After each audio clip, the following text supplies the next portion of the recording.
Wonderful. All right. So here I have the industry expert, Mr. Samir Penakalapati. And if you have used CEIPAL, the one of the best AI-driven applicant tracking system for your recruiting job or for your recruiting operations.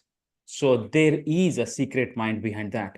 Now, if you're wondering what is the secret mind, I have that individual for with you. So here I welcome Mr. Samir Penakalapati to this podcast, and he has a lot of insights and real-time experience that to share with you. And today it is going to be a Q&A that all the time we hear that we are being questioned. Now I have an expert who is ready to answer all the questions. Now, what is that we need? We need to have a little bit of patience, and let's get together and welcome Mr. Samir Penakalapati to the podcast. Sir, this is what we have for you, and all the audience are welcoming you to the podcast. So let's give a little bit of your good words before we start with the Q&A.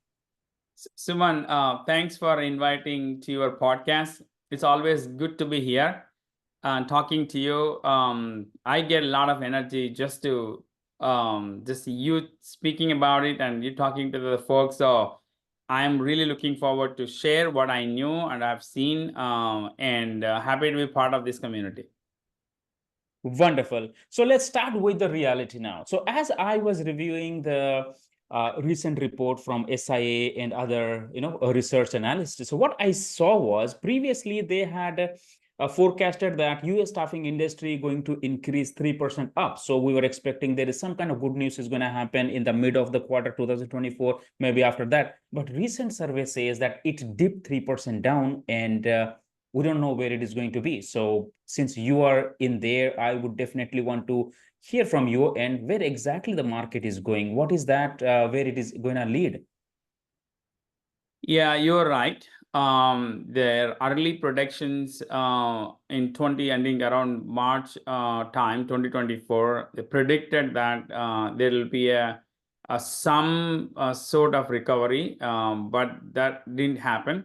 Now, as the current report talks about, if you look into 23 and 24, 23 was down 17%, 24 down almost 10%. Now, the recent prediction for 2025 is a good news that they're expecting to positive 5% upward in the total staffing spend, the contingent temp staffing spend in the US. So, but still, Suman, we compare 2022 is a golden year for staffing. So the total spend is still for this is specifically if I would talk about IT staffing spend, it's still down by $5 billion, but it is slightly up from 2024 to 2025, projected to be roughly about 5% gain. So we're going to see some positivity, but the good news is across all segments, the only positive side of the two things that actually been positive this year, one is obviously the critical manufacturing automation type jobs, and then educational jobs like the teachers and then assisted teachers, and in that educational industry I've seen a positive growth. But almost all of those other temp staffing industry jobs were down. So, but they're all looking positive in 2025. So that is a very positive takeaway for the staffing industry to look into it. So we're finally going to see the upward trend of almost all segments of the staffing industry. Wonderful. So here, did ever these US staffing going to return into 2022 kind of market, or it is kind of a gone case? What do you think your prediction may say, Chief? Yeah, you know what?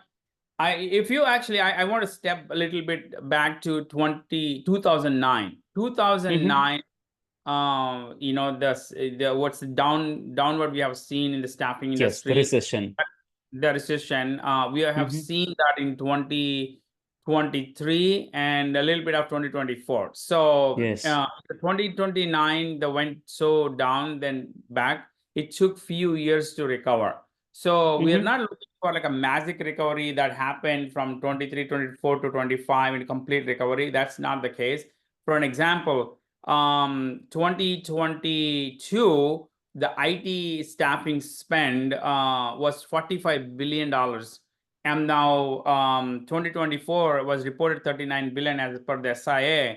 So now we're going to see 5% to get to about 41 billion spent. So to recover that another 4-5 billion temp spend in IT, it's not going to happen in 2025, but it may take a couple more years beyond that. But eventually the recovery, the sign of a positive growth in recovery is a good thing.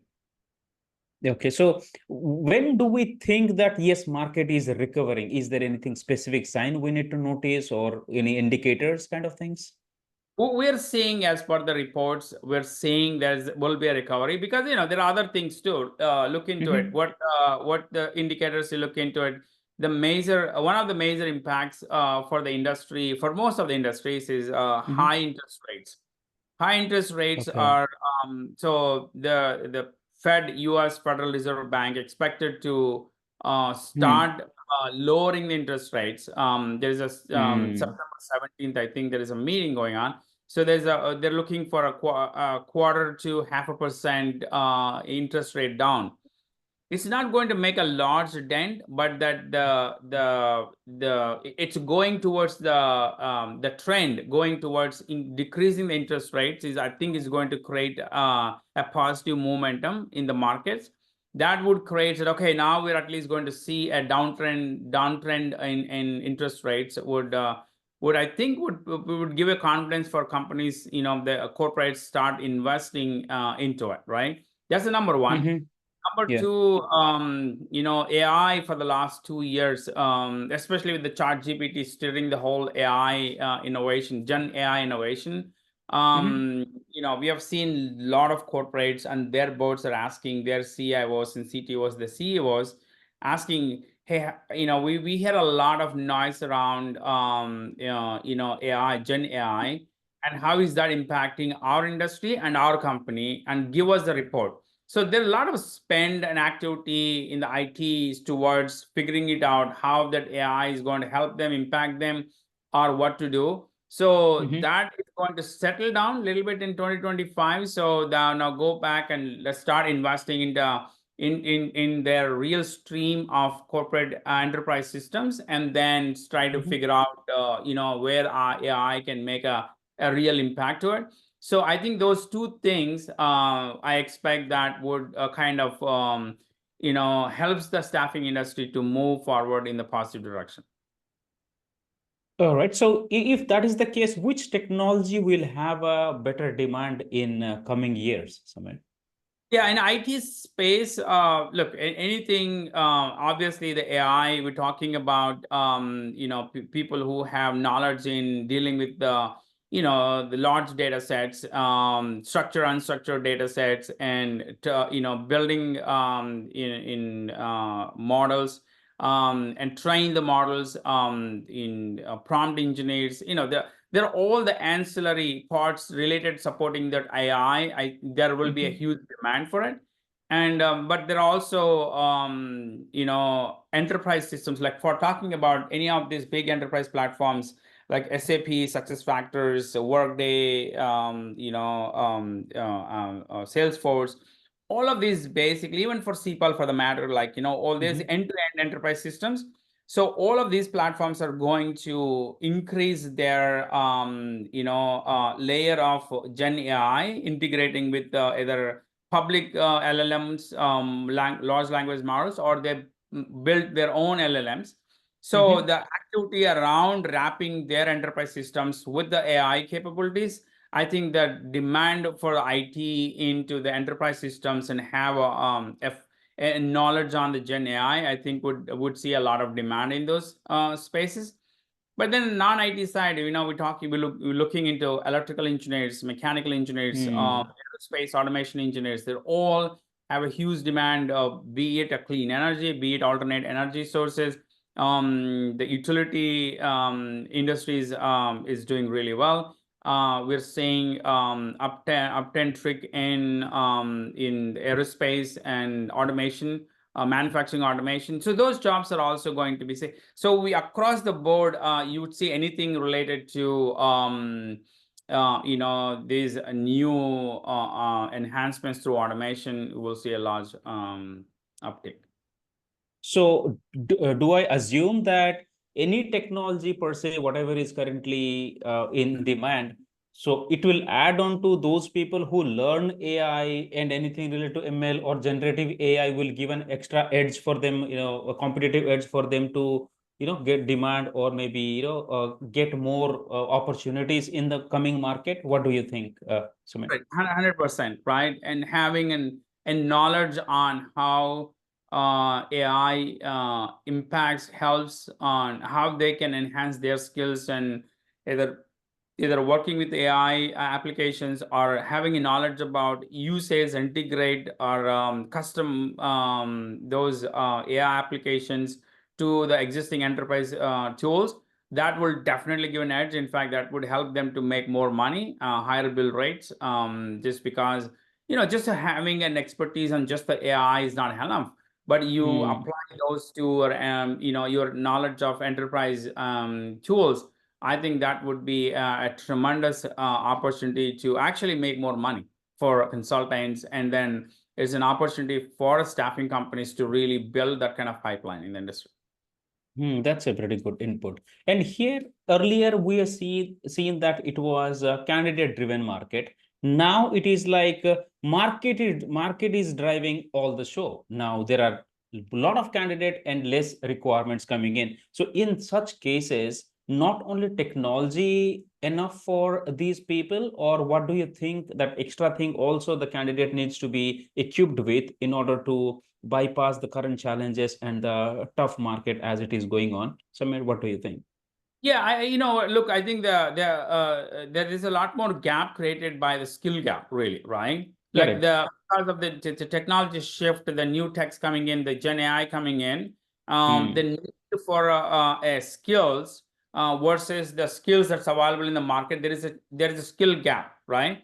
And then whoever upskill their skills would quickly get into this side of the aisle, that where you have a skills of enterprise systems, your skills of business, your skills of if you're a skilled business analyst, but Hmm. utilizing the AI, Gen AI skills to help improve your job. That's where you want to be part of it is, right? So, there is a saying that the AI won't replace the job, but if not knowing AI in your job is the biggest threat for you to losing a job, or somebody else will take it over. So, enhance your skills with some knowledge of Gen AI is a key. And, by the end of the day, you take advantage of this initial adoption and the growth and the demand, because now it's the best time for you to learn, because there is a less skilled, because there is a high demand for less skilled people. So when you get into this Hmm. bandwagon right now today, then you actually have an opportunity to make more money. Maybe because a lot more people shift into it next 2, 3, 4 years, the bill rate Absolutely. won't be that high. But when the bill rates are high, then you learn those skills quickly and then make more money. Hmm. Absolutely. No, that's pretty good input there. And where do you see that this AI automation can be useful for in recruiting industry, Samir? Look, the recruiters, if you look into the recruiter functionality all the way Yes. from job acquisition to candidate getting placed, right? There Correct. are numerous recruiter functions into it, right? Mm-hmm. But if the staffing company adapt appropriate recruitment platforms Hmm. with the Gen AI capabilities, so you are enhancing and in fact empowering your recruiter with these advanced tools and advanced intelligence, and even the stitching communications. Basically, you use your ATS platform in communicates through WhatsApp. through integrated with your video platforms? Or are you able to find the talent quickly across all the platforms that are integrated with the system? Do you have the recommendations that coming into you? Do you have a way to predict the talent needs for a particular client or particular geography or a particular, or how is your platform equipped to build a talent pipeline that your client base constantly needs and ability to predict? How do you manage your suppliers more efficiently, intelligently? If you have this holistic platform that helps you to connect all these processes and have that ability to for you to operate and know how to work on these platforms. The staffing companies grow faster because you have edge with your competition. The recruiters will go gain a lot of knowledge in operating on these type of platforms, and you become more knowledgeable, and eventually you be paid more, and then you become more sought after recruiter in the industry. So having a company that adapts the leading edge recruitment platforms and have a recruiter working on those platforms, I think it's a critical. So this is a investment that any recruiting company should do. That's what would be your suggestion. What do you? That's Absolutely. did I understand Right. correct? Yeah, absolutely. If they have to do it, this is the time to do it, because why don't want you to take a advantage of having an advanced recruitment platform that brings all this intelligence, like you have like Copilot in the recruitment space. That would enhance your recruiters' capabilities, and you could attract the best recruiters because you have the best platforms to make them succeed into it, right? Correct. Not only you to be efficiency, but you also attract the best recruiters in the industry, because you are providing tools and platforms that you make them more succeed than others not adapting those platforms. So it's all in right now. Wonderful. So it is like one of the selling point for the organization to get the headhunting of the best recruiters, so that giving like, hey, these are all ammunitions that we have. Now you are just if you want to grow, then this is the better organization, right? That's what it is. Yeah, you're creating more opportunities for them to succeed because you're providing all these tools and platforms that are more advanced than in the industry. Absolutely. And here, as we see that the companies, well, it's that how what I hear, right? The organizations, they deduct salary percentages, they deduct the incentives from the recruiter salaries. And I know we see how they lost the clients and placements are not happening, so on and so forth. So apart from that, what have you seen the operational challenges with the small companies or bigger companies facing or may face if they do not upgrade or they do not look forward, Samir? Look, I think end of the day, the staffing companies to succeed, you have a strong client base, right? And you have a strong pipeline. These are two things, right? You need a buyers, you need the candidates who wants to take sell the candidates to the buyers, right? So to get the buyers, you respond to the recs, right? How fast can you able to respond to customer job requisitions with the quality candidates, right? Then you need a system or the tool that can help you to deliver those quality candidates to the clients faster. So that means you consistently deliver quality candidates faster than the competition, then you continue to win more business, right? That means you get more clients and you would make more money. And then for the candidates, to build a candidate pipeline, you need a platform that really helps you to build a strong pipeline of candidates. And that means you need a platform that gives you insights. Okay, for my client, for last 24 months, what type of roles they hired, how frequently they hired, what is the typical bill rate, what's the bill rate that's available in the market. If you have the platform that give you all these insights, then you have much more knowledgeable and equipped to create a pipeline that helps you to to have all the right candidates that you can submit to your customer acquisitions much faster than a competition. So you're providing a better candidates, more competitive bill rates, and then you're creating a faster placement to your pipeline candidate. That means they want to work with you because they know you could place them faster. So all of these things is really, you had to stitch with the technology, and you had to use all these tools and ammunitions that you could help your clients and your pipeline candidates. And if these two function very well, then your recruiters wants to come and work with you because you created a very successful environment for them to succeed. So it's all goes into it. But if without a strong platform, the recruitment platform that you have, it's hard to succeed, and the competition is intense in the market. Absolutely. Earlier, we were just using Excel sheet to put the things, and everything happens through emails. You get it, or some WhatsApp updates gets in. Now things change. So unless we have this data, as you said, yes, I mean, once we get a requirement, then working and supplying, that's a different thing. But what you said is having everything handy, knowing about the client behavior, it will help those companies to proactively approach them with what we have so that it can win more business. Isn't it, Suman? Absolutely. Absolutely, 100%. And that's the winning strategy for staffing companies to adapt. And the people who do it, who have done that, will consistently have grown it. I've seen it many cases. They've done it.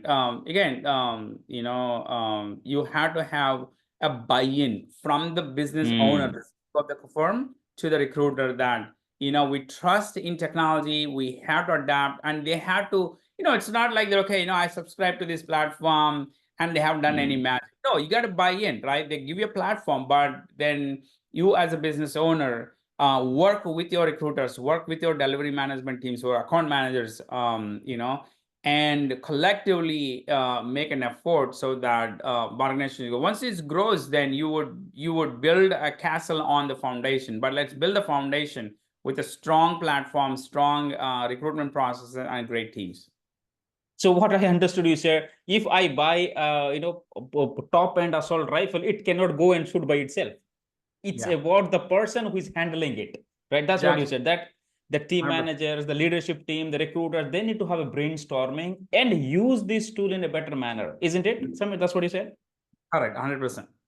Very good. And here we see that there are opportunities are coming in, coming, going, and people who are already in some jobs. Do you think, what would you suggest to those people? Do you think this is the right time for them to make a move, or they should stay where they are and wait for some time before they change?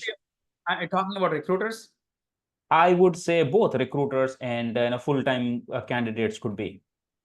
Yeah, for a consultant, recruiters, look, I think you had to a couple of things, but in both the cases, right? I wouldn't suggest that people go and look for jobs just because you want to look for jobs, right? Look for jobs that create opportunities for you today, tomorrow, and then the future, right? So that means it's an open environment that helps you to grow, help you to learn new tools, new platforms, and more so for the recruiters, really, right? Because otherwise, if you are not equipped with the right tools, right platforms, then you learn, understand, and grow as the new techs coming in. The recruiters becomes obsolete, right? For the consultants, obviously, you stay on billing, stay on getting the paychecks is really, really important. So you constantly, if the job doesn't provide the skills, because you're in a billing position, so be it. Like, support the job, and then nobody stops you learning new skills. When you new skills, apply those new skills in the current job. Maybe the client, wow, this is good, and I haven't seen it, and glad you come up with a new solution, a new way to get things done. So there are opportunity, you could actually get higher bill rates. You can ask for more money from the customers, and they'll be happy to do it because you're helping them to improve their productivity across the board, right? Or you can find other opportunities that utilize your new acquired skills that you are very confident of delivering those skills to the customer. Making sure that don't be overestimate yourself, because at the end of the day, learning is one skill, but then successfully able to apply those skills. So you have an opportunity to apply those skills in a current job. Do that, because then you impress your customer, you impress your client, then you get an opportunity apply your new skills with the current job, with the current project. That means you would create a great impression with the client and may wants to retain you, may wants to put you in another job, Absolutely. give you more money. If those opportunities doesn't exist, then you find something else that make excites you. But end of the day, you keep learning and keep applying those new skills and keep making more money. No, that makes sense. So this is a very great point you said. First, learning is not important, but whether you know whether it is really working with you or not. Because Yeah. just you promise something, you go another job, and if nothing works, then it's gone case. You lose both the So jobs. You lose existing jobs. exactly. Both the Yeah. jobs. Yes, Yeah. definitely. And here for recruiters as well, when they upgrade with themselves. So it is not just about the skills, the technologies they should be aware of. And do you think they should definitely focus on presenting themselves towards how they can take the recruiting business forward as well? So is this kind of skills or attitude also required in recruiting recruiters at the current market? So I mean, not only telling that, okay, I got the requirement, I can submit, but more than that, do you think that is what recruiting companies demand is there? What do you think? Suman, if you don't mind, can you just repeat again? I didn't quite Sure. get the. Yeah. So for recruiters, when recruiting companies are hiring, so what I mean, recruiters, when they explain about themselves, how they can make the things done, meaning how they can make placement, that is one part. So that's generally how recruiting companies were hiring with the interview process. So do you think for recruiters to get into the analysis part as well, that how they can increase the revenue or other part of recruiting business as well in order to get better opportunities, not only recruiting skills but also some sort of value addition skills are required? Do recruiting companies look forward for that as well? Yeah, look, I think if you are a recruiter going for an interview for a better Hmm. opportunity or maybe your first job or whatever was that, right? Your Hmm. baseline is knowing the recruitment process, end to Correct. end. That's one thing, Correct. assume that they have done it, they have got experience, and I'm not talking about, right? So, Right. then every recruiter goes with the aspiration that they wants to get the best package, right? Hmm. The one way to really convince your prospective employer or your existing employer or anyone else into the fact that, okay, Hmm. that how are you leveraging your existing technology platforms and tools Hmm.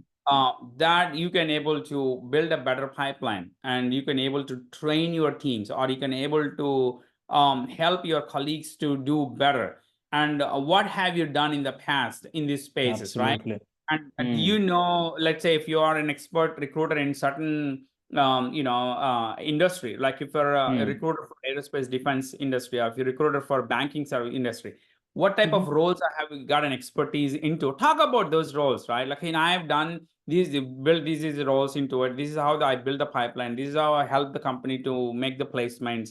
And Hmm. here is how I negotiate a better bill rates with the candidates. Here is how I negotiate better with my clients. Anything that you have done, those kind of things are beyond a recruiter, a typical recruiter job function. So those are the kind of skills I think you need to exhibit and talk about it.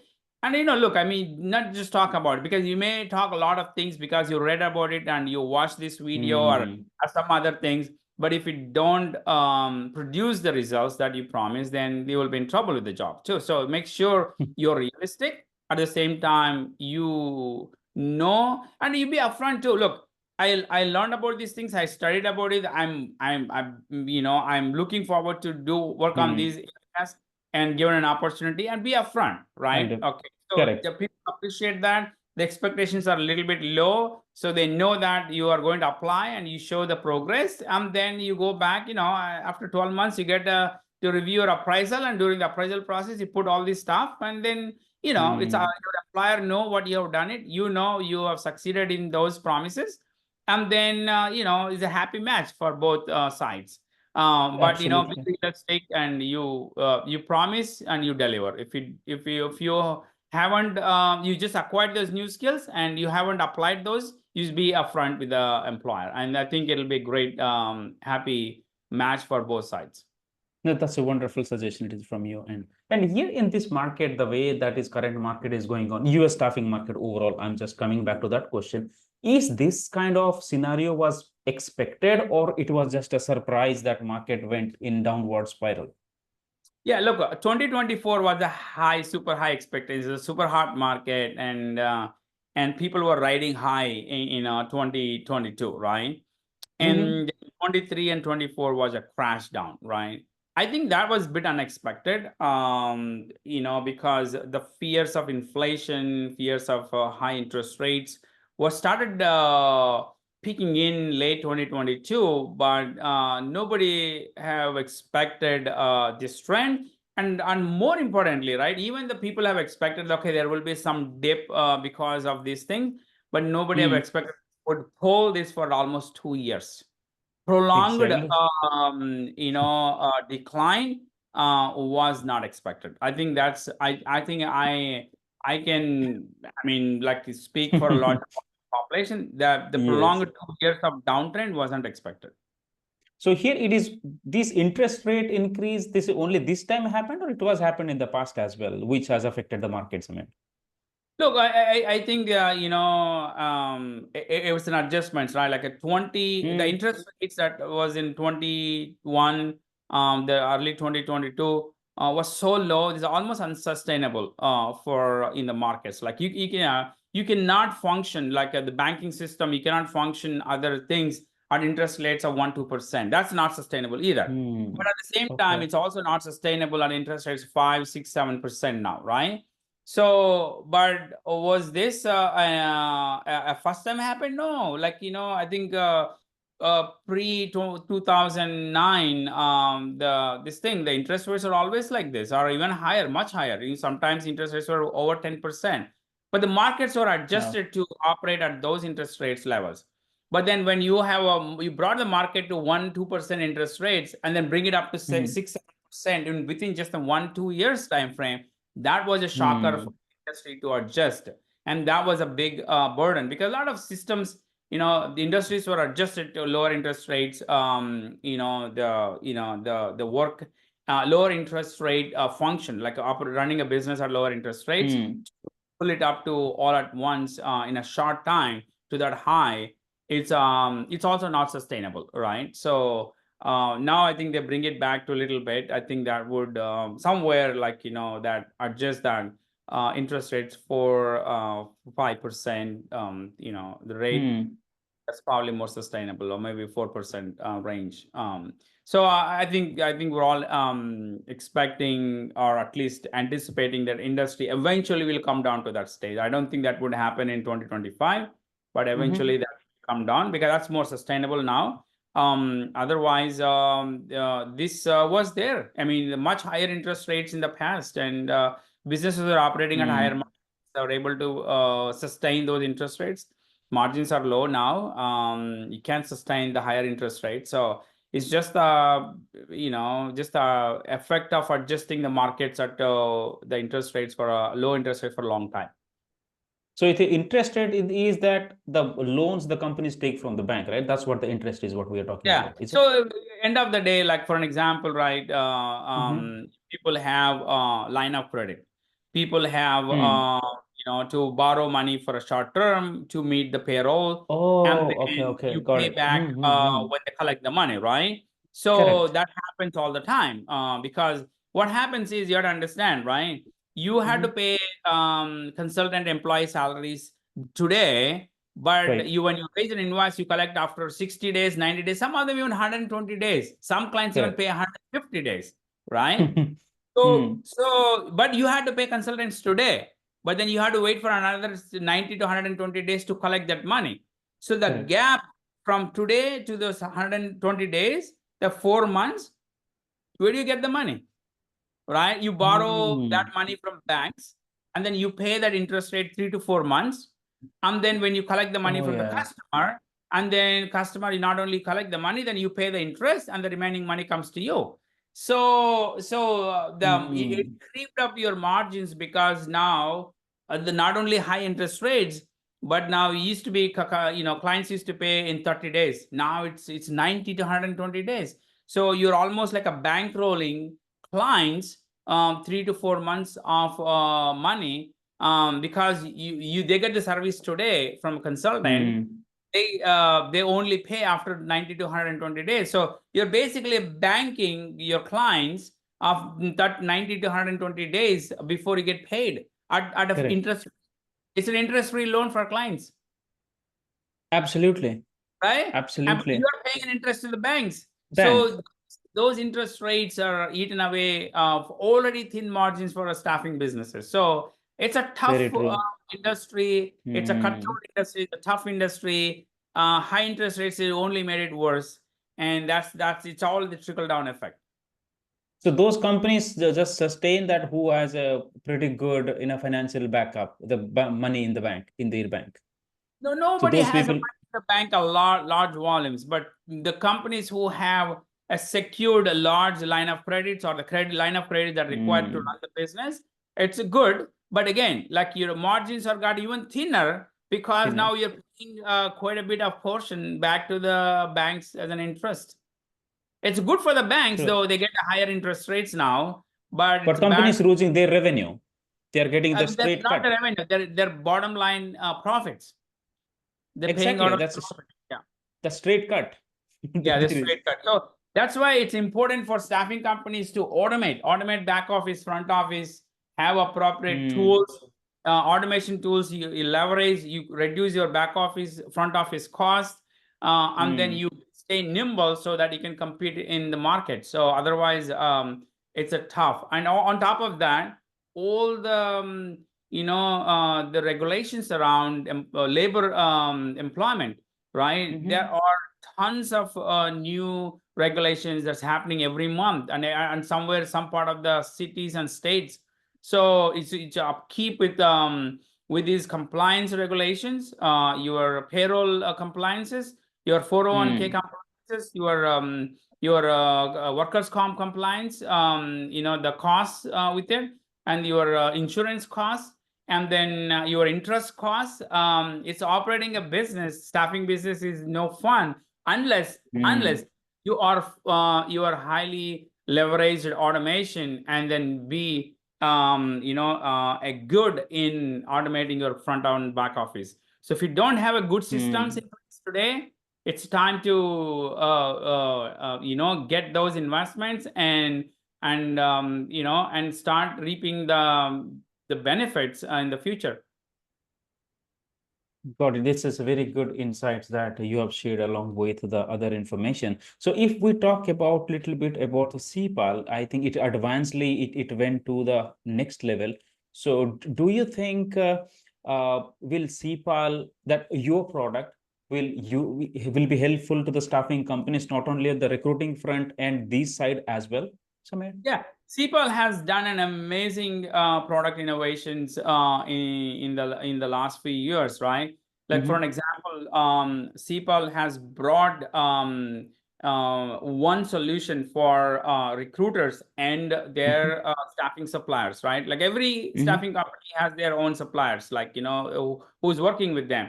Now through So one moment, let me stop you here. So please explain how CPAL can helpful for the startups who are just starting and those who are in mid-level with 5 to 6 recruiters, and how it can helpful for the enterprise level as well, so that we can anybody, right? cover everything.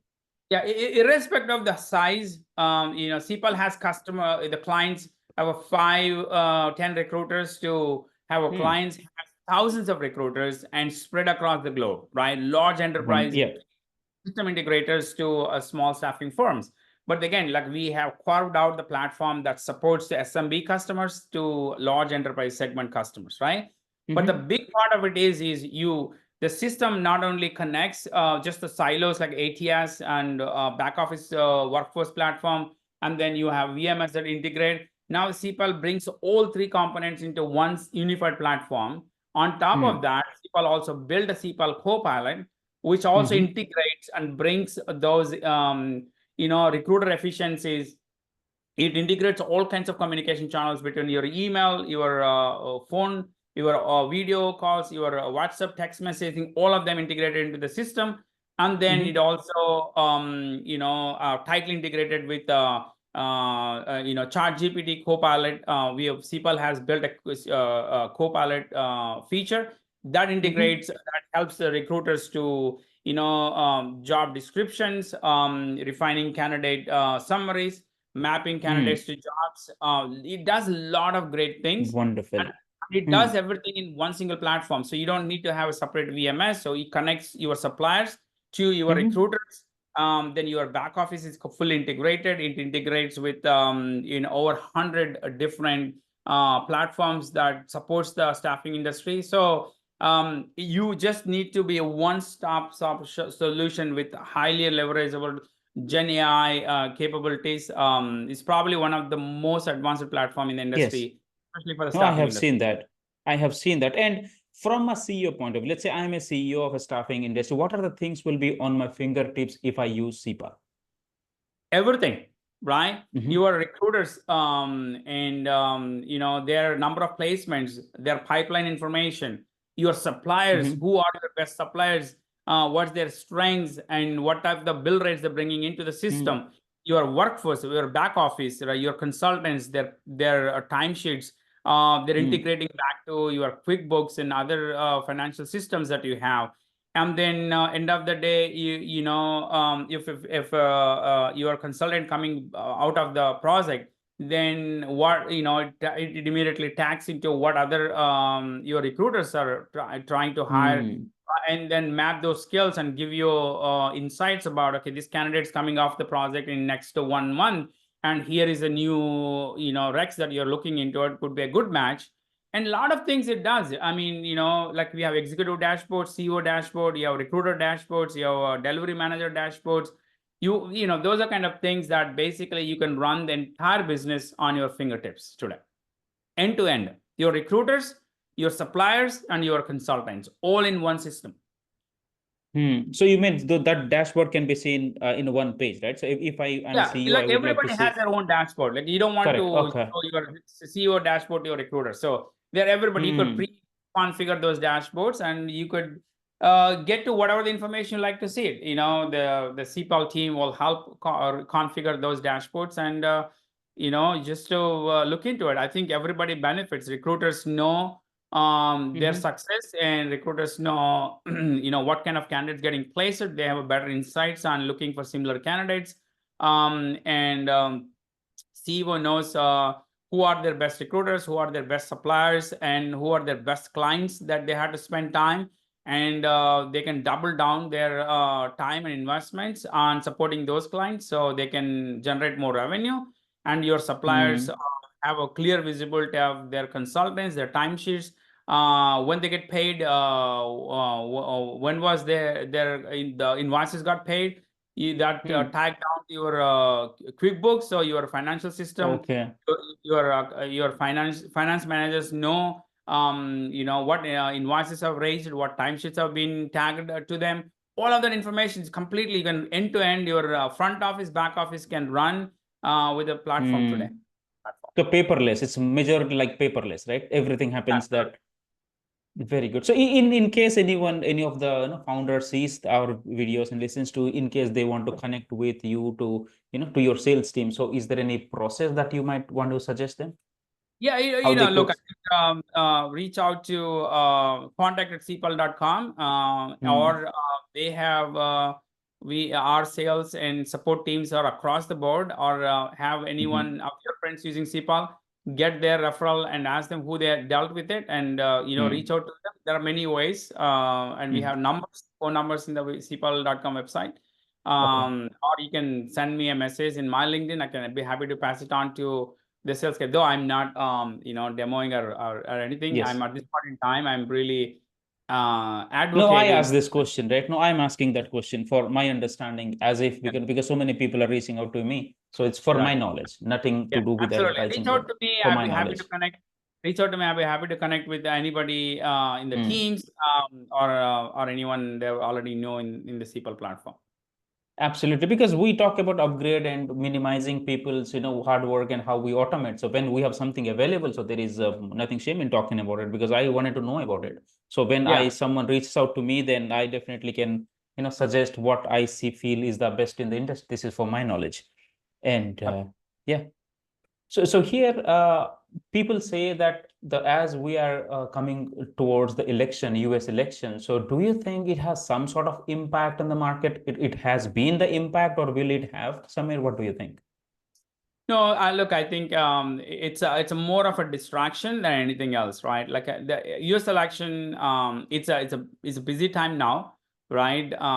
Irrespective of who gets elected, industry moves on, because there will be some implications one or the other, because each has their own promised, or the policies around. So I don't want to comment on that, but in generally, this is the time that everybody looks to through the outcome of the election, and then once you come back to the January month, and people now whoever the government comes, there is a 4-year stability that brings into the system, to the country. Yeah. So the industry moves on, and adjust to whatever that new policies the new government brings in. But end of the day, we are no more elections for next 4 years. I mean, the presidential election for next 4 years. So they bring some stability to the market. So I think that's what more important than anything else. So you mean there is some sort of thing that is affecting this current market? Is it? So I So- think it's just every time there's a second half of the election year, there's people are excited about one party or the other. People talk a lot of things, and each candidate brings in their policies. So Perspective, obviously yes. there are talk, there are unrest, uncertainty, who comes what, and all the stuff. Just more of a mental thing. So once they settle down, the one government forms, they just move on. 4 years, nothing changes. Presidential election, Absolutely. Correct, you know. correct. Yes. It's more of a psychological game. That's what you're talking Yeah. about. Very good. And So I have my own here, preference of who, but this is not the platform. no, absolutely. Because that what I read is in the research things that when I was doing. So this election also has some impact. That is the reason the companies are not investing. That is the reason there are less jobs. That's what I heard. So that was my question actually. So maybe as you said, Yeah. the It's different more people of have a- different perception, Yeah. and and here those requirements, we see that there is a lot of requirement flow comes in to the recruiting companies. Samir, what I heard from recruiters is most of the time it gets to the interview stage, no feedback comes in, position gets on hold, petition gets in decline after being submission also. So do you think they are just opening some kind of dummy jobs, or why it generally is happening? Do you have any Yeah, idea? Comment on I that. don't know. We don't know, because each recruiter, each staffing companies experience with the different their clients, or their tier ones, or their primes or MSPs is different. So it happens because especially the market like this, there will be some uncertainty. The clients may decide wants to hire, but then they put a pause because they have a bad quarter, or they have some bad review on the product, or whatever happens, right? Like there are so many factors that affects why some things happen some way. So somebody's budget got shrunk, or somebody's budget got on hold, or what. So I don't believe that really happened somewhere. We don't know. We don't know for sure. So I mean, it's hard to comment on that. So But it's I don't more of think a generalizing things, right? It's more of generalizing into one part. Okay, so there are hirings are happening, there are position going hold, there are going decline. So it's everything it is. legitimate. Yeah, that happens all the time. But it's now like markets like this, it happens a little bit more. So I mean, we all Okay. feel. Yes. Yes. Yeah. So in this current market trend and expecting the market to go positive in coming years, do you think it is the right time for the recruiting companies to build their teams? Samir, if you are a CEO of a staffing organization at this point of time, what would Yeah, your what I would mean, you do? if you look at this recent SIA staffing report, industry forecast report, even I'm just looking at them, and there are other reports too. All the reports are pointing to the 2025 rebound, right? I'm not saying it's going to be a massive rebound, but there will be a positive turn in almost all segments of the staffing market industry, right? So so probably, it's my personal gut feel. I think we have seen the Please. dip, we have seen the bottom, right? I think from now onwards, I think if anything that goes, it goes up towards the positive, right? So you're a staffing firm, and if you have some specialization, some expertise, you start build your teams, start build your pipeline, and start engage with the customers. And at this point in time, if you get a rec, you address all the recs that comes your way, whether you get a placement or not. So at least you know your clients recognize that you're putting hard work, you're putting an effort. Efforts. So they give you, more opportunities because you are being sincere and hardworking, and you're bringing this type of talent. So it's a showcase time for you to build the talent, and if it's a times like this, you make an attempt for every acquisition comes your way, whether you get a placement or not. I mean, that would give you a good positive footprint for you when things turns back, and you would be the first staffing company, or you are the top 10 staffing companies that wants to engage you, because at rough times you stayed with them, and you continue to work with them. So it's important that you start preparing yourself, be ready for that, the marginal rebound that you're going to see 2025, and probably a bigger rebound beyond that. Understood. Right. And here, there are so many individuals are, interested to start their staffing companies nowadays. So many calls I get, and so many people write email that they want to start their staffing company. So what would be your suggestion for them? So they should, or they stay for time, or whatever. I just don't want to fit the answer, but I wanted to hear from you, and please. Okay. Suman, we all know that, the barrier to entry into the staffing industry is very, very low, right? Anybody can get into the staffing industry and do it, right? So Exactly. what my advice is, you build your network, you build your client base, you build something that you're not just getting in for the sake because you have seen somebody else into it Making and money. do it. Yeah, like you every time it's a greener on the other side, right? True. So they think they talk about they make all the money, but do you know the margins are so low? Unless you build a volume, it's hard to make a real business out of that. Otherwise, it becomes like a lifestyle business, right? I agree. So when you do it. No, nothing stops you. Kudos, you do it, but do it when you're really ready to do it, right? You have to build the groundwork, and you're ready, and you're actually making some difference in the market. Like you're like just anybody like anybody else, then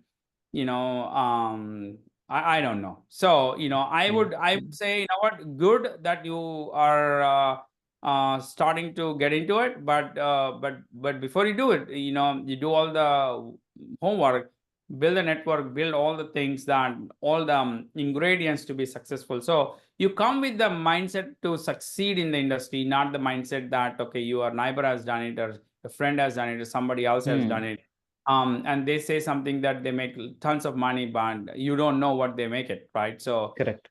you would, irrespective of that, you make sure you are fully prepared to launch and to ready to succeed. If it's not, then what you're going to do is, you may have a very successful career, you may have something that you're already doing it, then going and coming into it without any plan, or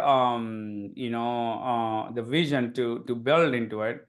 Absolutely. I think that's So patience also another thing, isn't it, Suman? Patience also required for these people. Patience. No, just patience not enough. Patience with the persistence and with the vision and the hard work, all of that combination would help.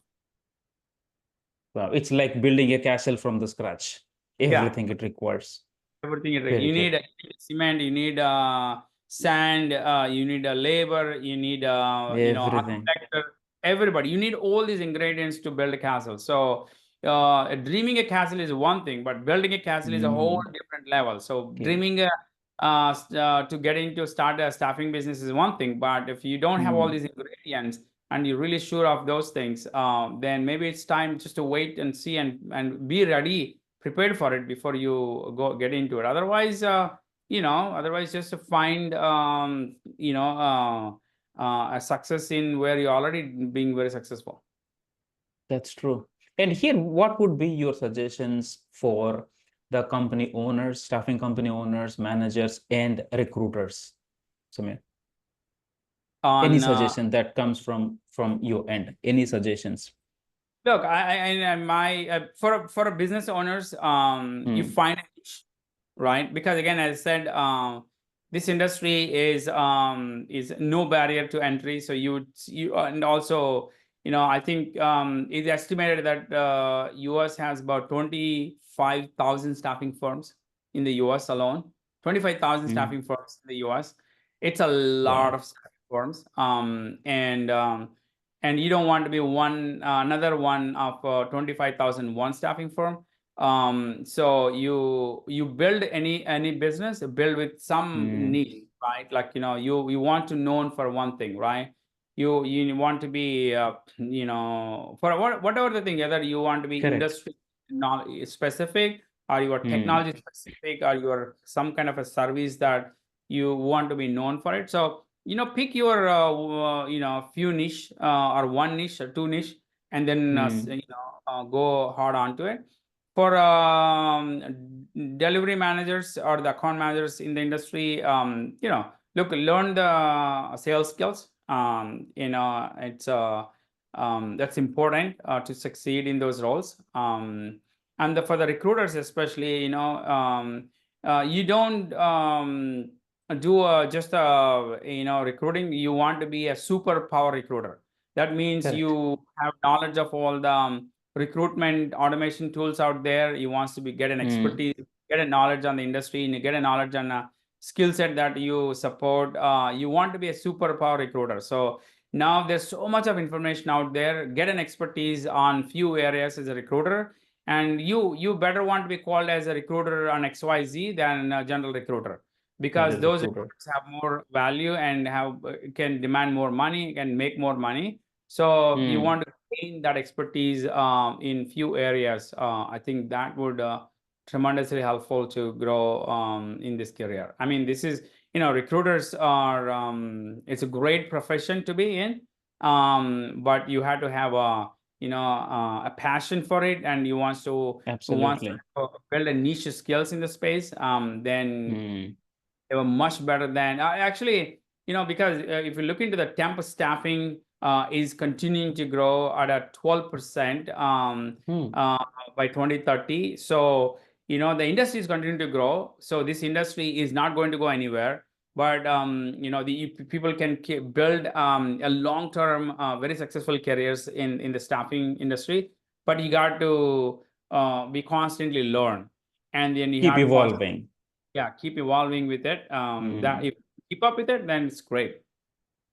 Absolutely. And here, in this market or any market, right, employer branding and personal branding of recruiters are important, Samir. What do you think? Yeah, both, right? Like, employers has to focus on creating their own branding in terms of whatever the niche, like, don't just, not a random, LinkedIn post, or Absolutely. just pick the areas Hmm. that you really want to be recognized, and then be a thought leader, and create and encourage your back office, your recruiters to be very active participants, and Hmm. share content. So that would help to create the employer brand. Encourage all your seniors in the organization to be active participants of LinkedIn, other social media Hmm. platforms. And then recruiters, absolutely, you not only promote, you be very visible in the industry, because you are a constant contributor of a, as a good content, right? Not some content like Exactly.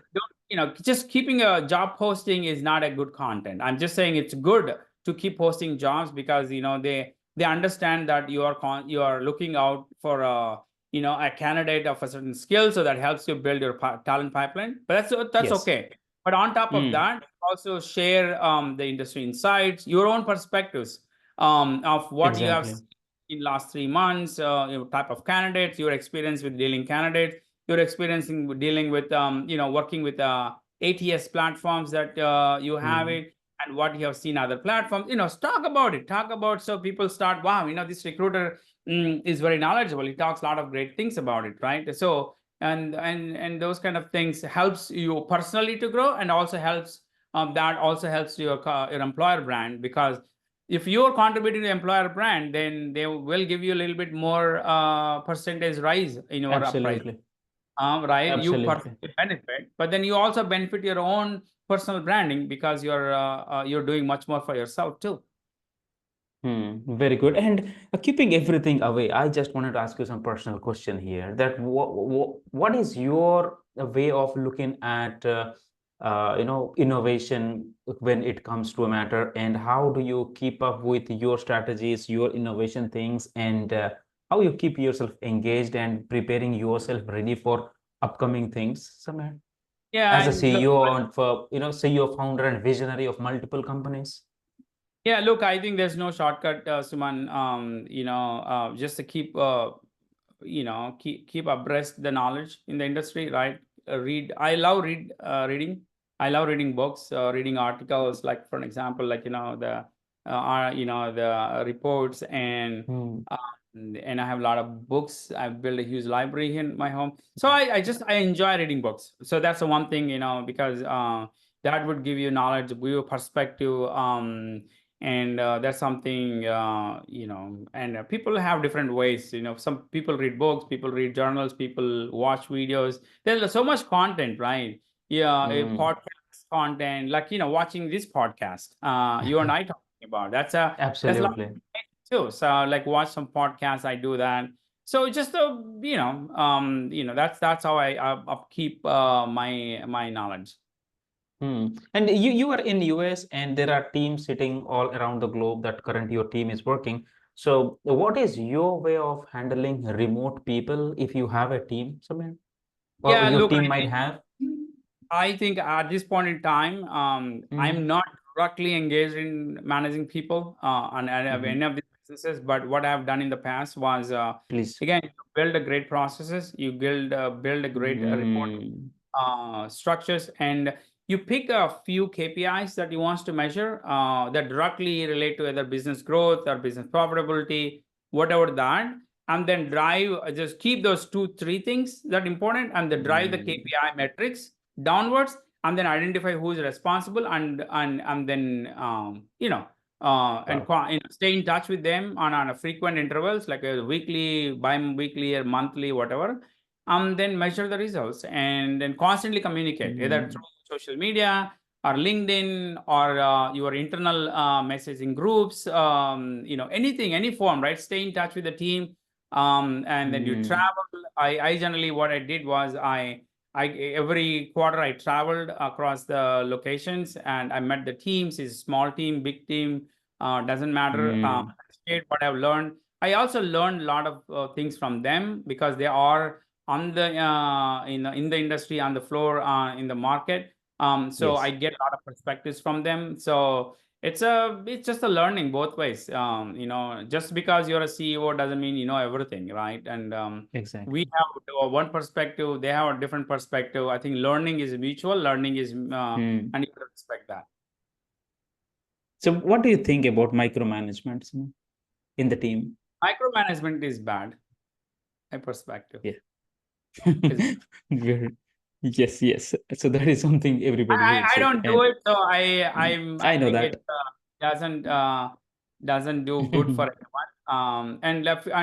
One thing I want to say, if you are micromanaging, you probably have the wrong hires. If you're Mm, the best hires, you don't need to micromanage. If you have that's wrong hires, interesting. then probably have to micromanage.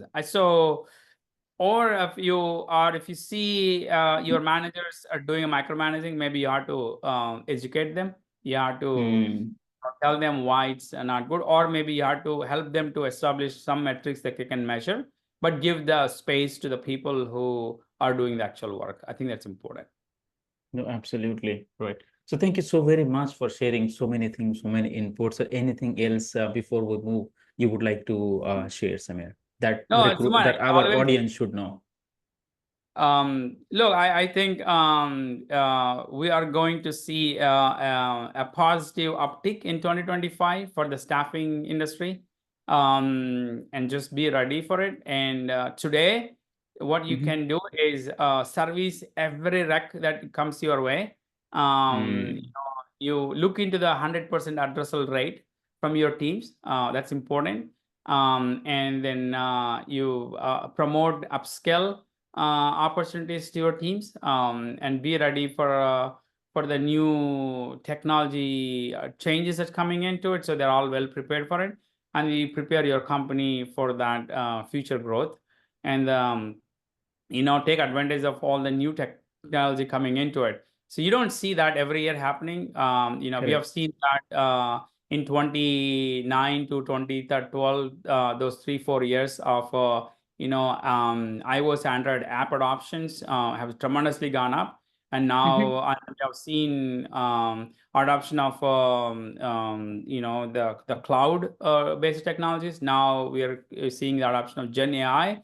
So these Yes. pockets of massive transformation happens once in 4 or 5 years. So when you get to that point, you double down your investments and knowledge of skills, and then take advantage of the upswings, because that's where you know, companies transform or move fast, and companies Yes. who don't do it, they stay behind. So these are actually a Excellent. movement of acceleration for companies who adapt these things in an appropriate way. But that's all I have it. But you know, one thing I want to, I don't forget to say it. It's always great to talk to Suman Pachigulla. So good, man. You are amazing. Your contributions to the industry is well recognized. So you stay healthy, be happy, and you know, I pray God bring you more success to you. Thank you. Thank you so very much for Chief for your time, and thank you so very much for the good words. And we from my family and the whole the viewers, everybody, we wish you a wonderful, success, and we would be expecting a lot and lot of these kind of podcasts in coming years. Awesome. Thank you. Thanks so much. Take care. Have a wonderful time. Bye bye.